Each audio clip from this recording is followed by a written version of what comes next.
Morning YouTubers, back for another review. This time it's of leader Starscream from the Hunt for the Decepticons line. This truly is the definitive Starscream. Totally worth a repurchase if you've got either the first movie or the Voyager Revenge of the Fallen Starscream. This truly is the best version. So I mean, as you can see, it's huge. Let's get the compared to the Revenge of the Fallen, you know, this is a nice piece of toy. Really nice tattoos or whatever, Cybertronian markings or whatever they call them. Very nice toy. We've got pretty good landing gear. And of course the robot junk underneath, so we've got 2 missiles. I'll take them off for the minute. And the gun here can either stow it away or you can fire one of the missiles. Looks a little goofy, but whatever, I guess. Ciao. So first I'll give you a quick size comparison with the other two. The Revenge of the Fallen one and the old 07 one. You can see no comparison. This is the definitive Starscream. So I'm going to be taking you through the transformation and to robot, and if we have time, back into plane again. The transformation is actually surprisingly intuitive, unlike Optimus Prime, which you needed a blimmin' engineering degree. Ugh. But we'll get through this. I'm not going to follow it per the instructions exactly, just the easiest way I find it. So first things first, I'll lift up this by the cockpit. This is going to free up a whole lot of stuff. Get your fingernails in there. Unfortunately, it doesn't actually say this in the instructions, and it really baffled me for a while. So first we're going to do that. Yep, and we might hear that a few times. And I'm just going to go ahead and take the gun off, loosen up the feet a bit. Alright. Yep. Okay, we've got the leg assembly free now. Get his legs down. Loosen up his wings here. There's just a tab here, just got to loosen that piece off and we'll do the top there. And we're just going to gently get his wings out, and they're going to spring back by themselves. The other side. Alrighty, fold the leg assembly up so we can get at his arms here. And there's just there's a tiny wee little triangle peg in there that just keeps them together. So we're just going to unclip those. Flip that bit up and just wiggle his arms out. Here we go.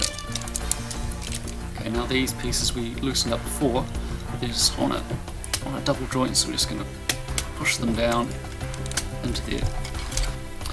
Nice beefy joints on this one. Shouldn't have any fear of breaking them. Alright, so we've got his arms out. Push them out of the way, and we're going to get his legs down. His legs, they just sit there. Nice heavy ratchets, always appreciated. Now there's another double joint just in there, so we're just going to push that up like that. That's going to allow his arms to come all the way up here. This little bit up here, which is just going to help beef out his chest a bit. Flip this bit out here.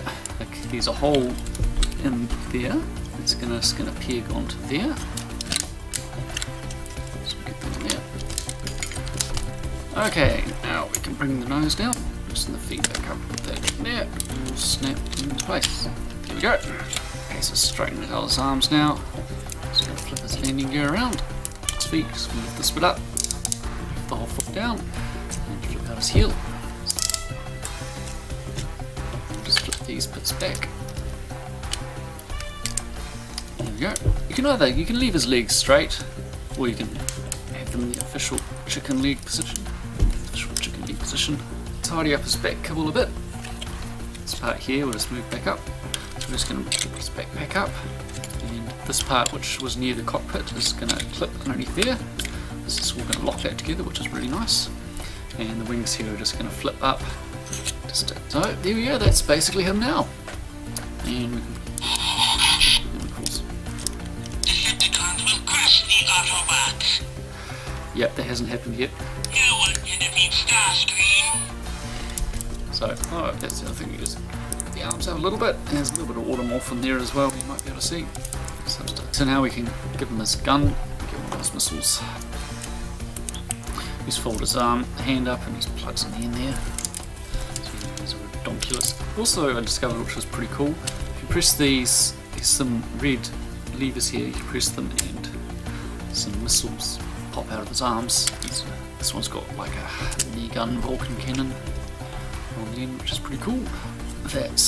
And I must say I'm very, very impressed with it. He's got the best proportions, he's got the best gimmicks, best colouring, although if you have seen any of the pictures of the prototype, a lot of this dark grey plastic in here was a much better contrast, it was almost a black, which really made the toy pop, but unfortunately in the production model they toned it down a bit for Get and his brethren in robot mode. Revenge of the Fallen movie and the 07 movie Starscream. As you can see, Leader 1 is just fantastic. Much better proportions than the Revenge of the Fallen one, which I still think looks like a flounder jumped out of the ocean and grew legs. Ugh. And that sort of horrible tan plastic doesn't do anything for the toy. The original 07 one, which I still like the proportions of, but doesn't really hold a candle to the new one. Now let's get him back into jet mode.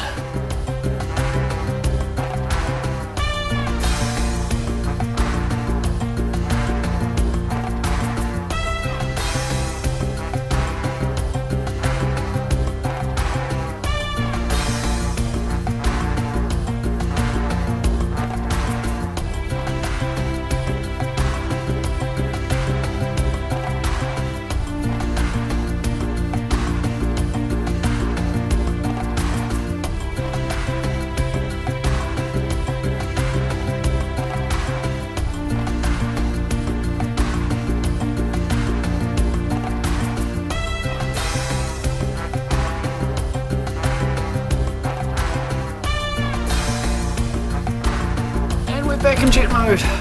Whew. And just get his missiles back on. Oh, there we have Starscream. Back in his jet mode. Very, very nice toy. And as you can see, a lot simpler to transform than Optimus Prime, which was a pain in the neck. So, out of 10, I'm going to have to give it 10. There is no major problems I can find at all with this guy, and I'm going to have to give it a highly recommended. So that's me, Master Gravitron, with Leader Starscream, signing out.